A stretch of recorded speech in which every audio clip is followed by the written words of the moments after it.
Om Sai Ram, Chapter 47, Baba's Reminiscence. Story of Veerabhadrappa and Chenbasappa, Snake and Frog. The last chapter described Baba's reminiscence about two goats. This chapter describes more such reminiscence and relates the story of Veerabhadrappa and Chenbasappa. Preliminary. Blessed is the face of Sai. If we cast a glance at him for a moment, he destroys the sorrow of many past births and confers great bliss on us. And if he looks at us with grace, our bondage of karma is immediately snapped away and we are led to happiness. The river Ganges washes away the dirt and sins of all people who go to her for a bath, but she intently longs for the saints to come to her and bless her with a touch of their feet and remove all the filth sins accumulated in her. She knows for certain that this can only be removed by the holy feet of the saints. Sai is the crest jewel of the saints, and now hear from him the following purifying story. The Snake and the Frog. Sai Baba said, "One morning after taking my breakfast, I strolled along till I came to a small river bank. As I was tired, I rested there, washed my hands and feet, and had a bath and felt refreshed. There was a footpath and a cart track sheltered by shady trees. The breeze was also blowing gently. As I was preparing to smoke chill, I heard the croaking of a frog. I was striking the flint and lighting the fire when a traveler turned up, sat by my side, bowed down to me, and politely invited me to his house for meals and rest. He lit up the pipe and handed it over to me. The croaking was heard again, and he wanted to know what it was. I told him that a frog was in trouble and was tasting the bitter fruit of its own karma. We have to reap now the fruit of what we sow in our past life, and there is no use crying about it now. Then he smoked and handed over the pipe to me and said that he would go there in person and see for himself. I told him that a frog was caught by a big snake and was crying. Both were very wicked in their past life and were now reaping the fruit of their past actions in the present bodies. He went and found that a huge black serpent was holding a big frog in its mouth. He returned to me and said that in about 10 or 12 minutes the frog would be eaten up by the snake. I said, "No, this can't be. I am its father, protector, and I am here now. How shall I allow the snake to eat it up? Am I here for nothing? Just see how I release it." After smoking again, we walked up to the place. He was afraid and asked me not to proceed further as the snake might attack us. Not minding him, I went ahead and addressed the creatures thus: "O Veerabhadrappa, has not your enemy Basappa yet repented? Though he has been born as a frog, and you too, though born as a serpent, still hold bitter enmity against him? Be ashamed of yourself. Give up your hatred now and rest in peace." On hearing these words, the snake left the frog quickly and dived into the river and disappeared. The frog also jumped away and hid itself in the bushes. The traveler was much surprised. He said that he could not understand how the snake dropped the frog and disappeared on hearing the words. Who was Veerabhadrappa and who was Basappa, and what was the cause of their enmity? I returned with him to the foot of the tree, and after sharing again a few puffs of smoke with him, I explained the whole mystery to him as follows. There was an ancient holy place sanctioned by a temple of Mahadev about 4 or 5 miles from my place. The temple was old and dilapidated. The residents of the place collected funds for its repairs. After a large amount was collected, arrangement for worship was made and plans with estimates for repairs were prepared. A rich local man was appointed the treasurer and the whole work was entrusted to him. He was to keep regular accounts and be honest in all his dealings. He was a first class miser and spent very little for the repairs, which consequently made very little progress. He spent all the funds, swallowed some amount himself, and spent nothing from his pocket. He had a sweet tongue and was very clever in offering plausible explanations regarding the poor and tardy progress of the work. The people again went to him and said that unless he lent his helping hand and tried his best, the work would not be complete.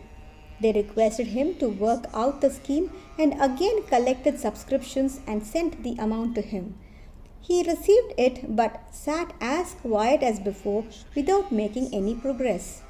After some days, God Mahadev appeared in his wife's dream and said to her, "You get up, build the dome of the temple. I will give you 100-fold of what you spend." She told this vision to her husband. He was afraid that it would involve him in expenses and therefore laughed it off, saying that it was mere a dream, a thing not to be relied and acted upon, or else why did not God appear to him in the dream and tell him about it? Was he far off from her? This looks like a bad dream, having its object in the creation of ill feeling between husband and wife. She had to remain quiet.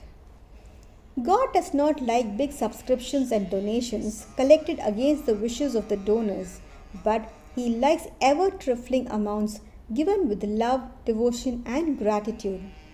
Some days after, God again appeared in her dream and said, "Do not bother yourself about your husband and the collections with him. Don't press him to spend any money for the temple. What I want is bhava and devotion. So, give, if you like, anything of your own." She consulted her husband about this vision and decided to give God her ornaments given by her father. The miser felt disconcerted and decided to cheat even God in this term.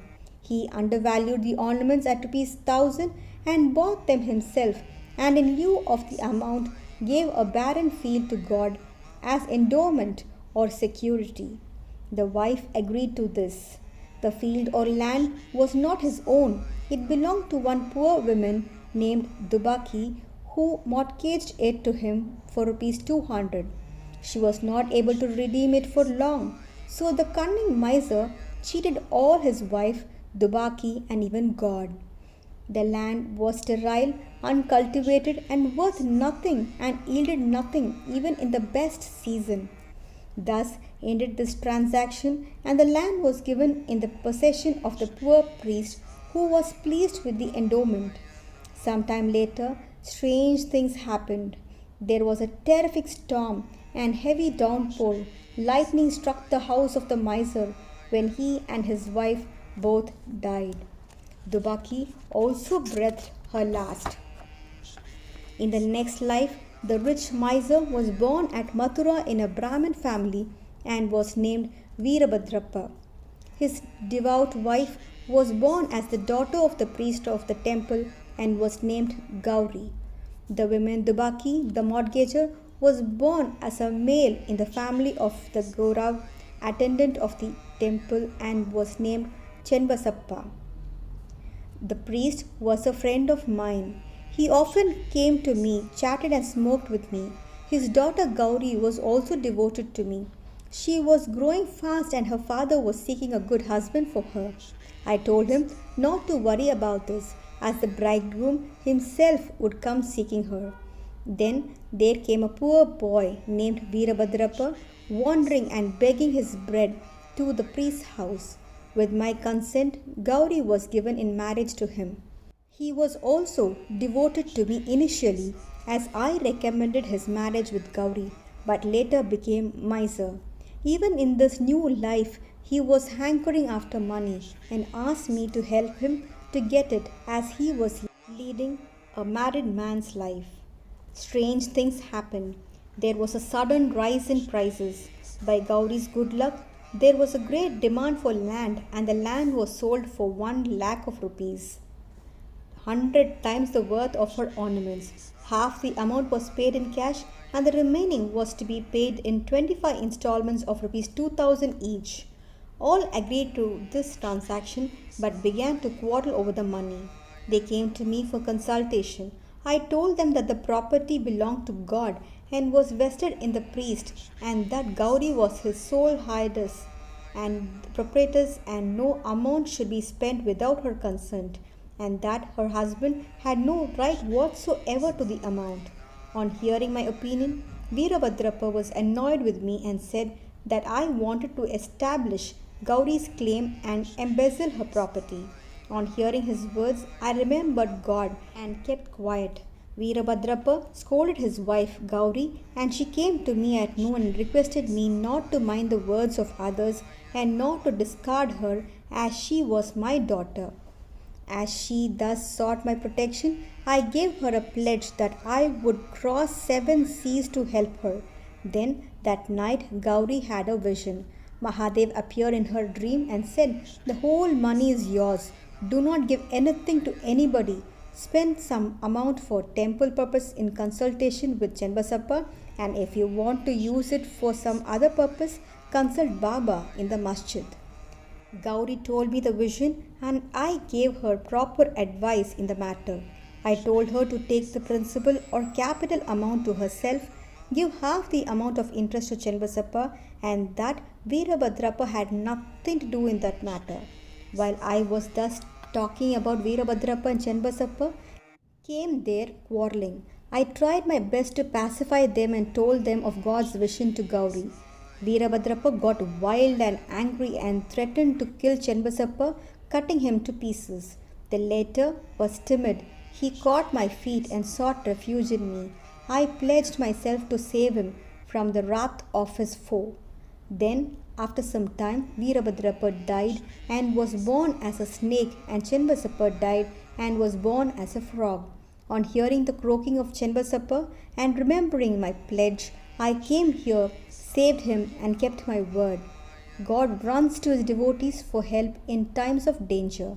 He saved Chenbasappa, the frog, by sending me here. All this is God's leela or sport. The moral. The moral of the story is that one has to reap what one sows, and there is no escape unless one suffers and squares up one's old debts and dealings with others, and that greed for money drags the greedy man to the lowest level and ultimately brings destruction for him and others. Bow to Shri Sai. Peace be to all.